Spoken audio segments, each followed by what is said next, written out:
Hey everyone, SweetJohnnyCage here, back with another guide for Elden Ring. This time I'm going to show you how to take down the Ulcerated Tree Spirit guarding the Minor Erd Tree in Mount Gelmir. This Ulcerated Tree Spirit might be the most difficult one of all because you're fighting it on a slope.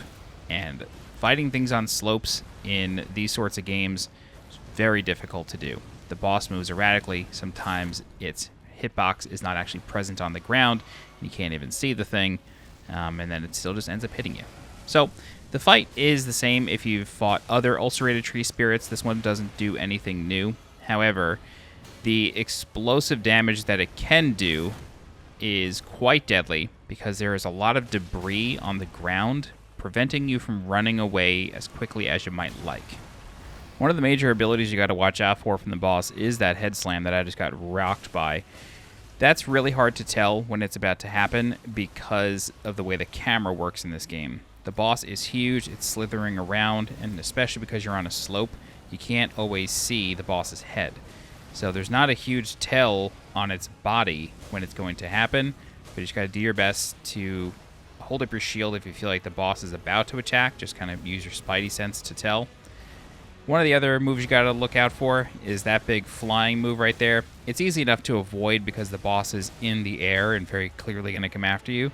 But it can take you by surprise sometimes because it also looks like the ability where the boss just sort of wiggles around a bunch and just does a bunch of whipping attacks. But that one, he starts flying in the air for some reason. So the boss can explode at about 50% HP once it gets around there. And you will notice, if you're far enough away, that the explosions are not one giant AoE. They're little geysers of gold fire that come out of the ground, which, if you're far enough away, you're able to see that, and then you can dodge appropriately, or you can just be far enough away to where you don't even need to dodge at all. You're just far away. When the boss is below 50% HP, it will mostly be on fire. The fire doesn't necessarily deal additional damage to you, but it will start using more and more attacks that utilize that fire. So it can explode every once in a while, it can breathe fire on you, and then it can follow up some abilities with fire breathing. So you gotta be very, very careful. I don't recommend going for attacks on the boss's head at this point of the fight because chances are it's going to hit you and then follow up with fire and you're just going to cook to death and it's not going to be a good time and you're going to have to redo this.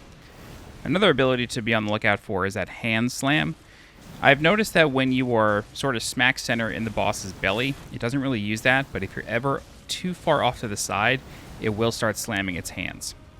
When the boss is wiggling around, the move that will actually deal damage to you typically doesn't come until pretty late, and it's almost always in the form of a tail swipe or something to do with the hands. So when it's rolling around, you don't want to in turn to start spam rolling. That's not going to help you. You want to try to delay your roll until near the end and then actually roll through an attack rather than just panic rolling. So this is another explosion. You can see the geysers on the ground. The boss does have its own AoE, so you definitely don't want to be standing near it when it's exploding. Otherwise, you're going to have a pretty bad time. This boss can be staggered.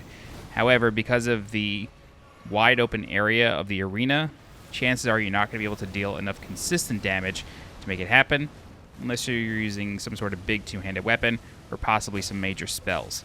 But it can be done, and then you can get a free visceral, which deals quite a lot of damage to the boss. So that's kind of the general strategy.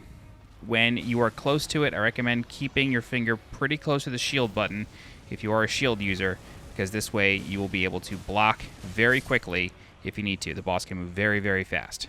But that's it. Once the boss goes down, you get your runes, you'll get a couple tiers. Only 18,000 runes for this boss. I thought that was quite low, especially for this area, but it is what it is. If you have any questions, please feel free to leave a comment. I'll do my best to help you out. If you're looking for more guides for Elden Ring, please subscribe to the channel so you get alerted when new guides go live. If you're interested in supporting the channel monetarily, please consider becoming a channel member by clicking the blue join button below this video. Don't forget to follow me on Twitter and join my Discord. The links for those are in the description below. As always, I'm SweetJohnnyCage. Thank you so much for watching, and I'll see you next time. Bye-bye.